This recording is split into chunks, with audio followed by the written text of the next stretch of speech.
Bismillahirrahmanirrahim. Assalamualaikum warahmatullahi wabarakatuh. Bapak dan Ibu Guru beserta Bapak dan Ibu Kepala Sekolah dimanapun berada, salam sehat, salam bahagia.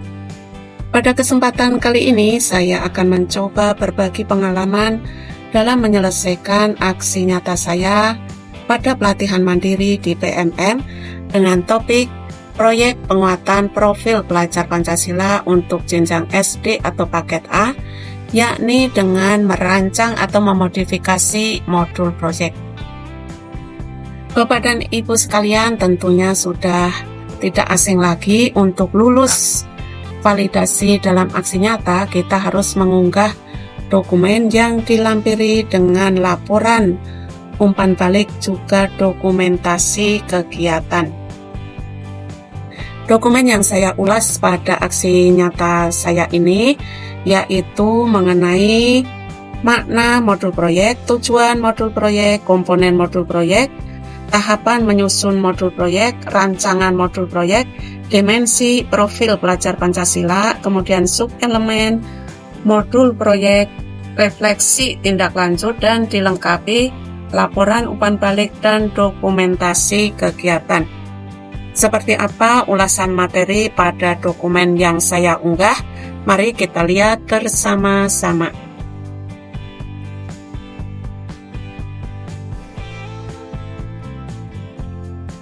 Nah, alhamdulillah aksi nyata saya sudah lulus validasi dan sertifikatnya sudah terbit. Nah, inilah materi yang pertama adalah makna modul proyek. Bisa rekan-rekan lihat pada layar ini hanya sekedar contoh, tidak menjadi acuan yang mutlak bagi rekan-rekanku semuanya. Berikutnya adalah tujuan dari modul proyek. Bisa kita lihat bersama-sama pada layar ini. Selanjutnya adalah komponen modul proyek. Ada 3 komponen yang saya tampilkan di sini, yakni informasi umum, komponen inti, dan juga lampiran. Seperti apa ulasannya? Mari kita lihat pada layar ini.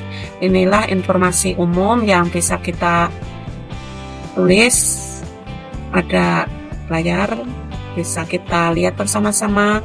Ini adalah komponen inti berupa asesmen, pertanyaan pemantik, pengayaan dan remedial, juga refleksi pendidik dan peserta didik. Komponen yang ketiga adalah lampiran. Ini isi dari lampiran tersebut. Berikutnya adalah tahapan dalam menyusun modul proyek. Ada 10 tahapan. Tahapan yang pertama, kedua, dan ketiga bisa lihat pada layar ini. Berikutnya adalah tahapan keempat, kelima, dan keenam. Bisa bersama-sama kita simak.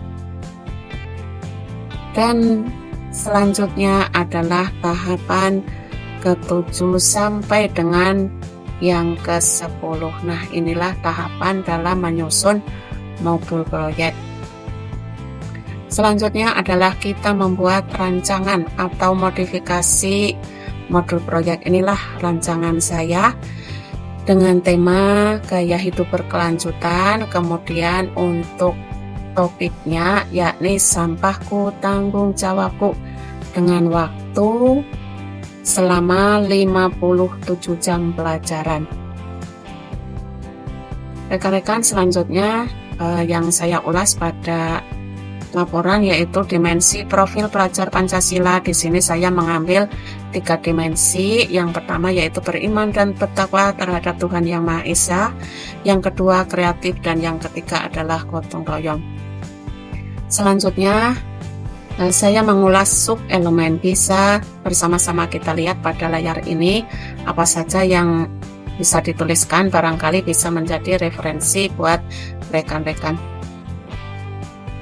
Selanjutnya kita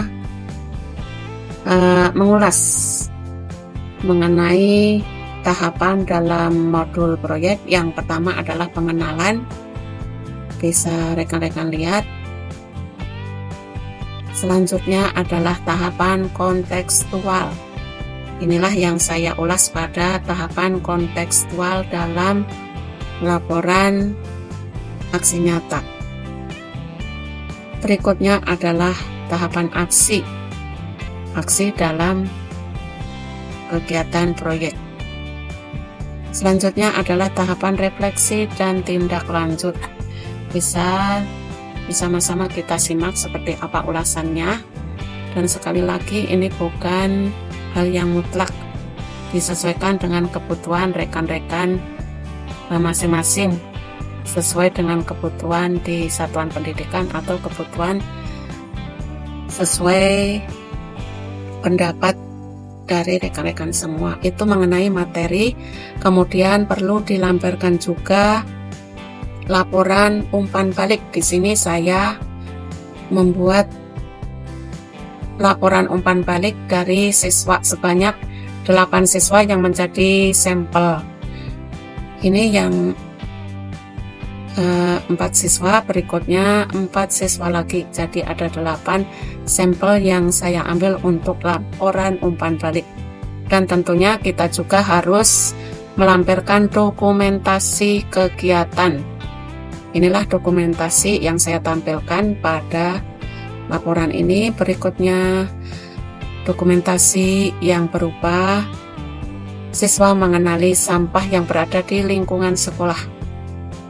Bisa rekan-rekan lihat dokumentasinya. Dan inilah dokumentasi yang terakhir, yaitu pemanfaatan sampah menjadi barang yang berekonomi tinggi. Nah, rekan-rekanku, itulah yang bisa saya bagikan pada kesempatan kali ini. Terima kasih atas segala perhatiannya. Mohon maaf apabila ada kesalahan. Sekian dari saya. Akhir kata, wabillahi taufiq wal hidayah. Wassalamualaikum warahmatullahi wabarakatuh.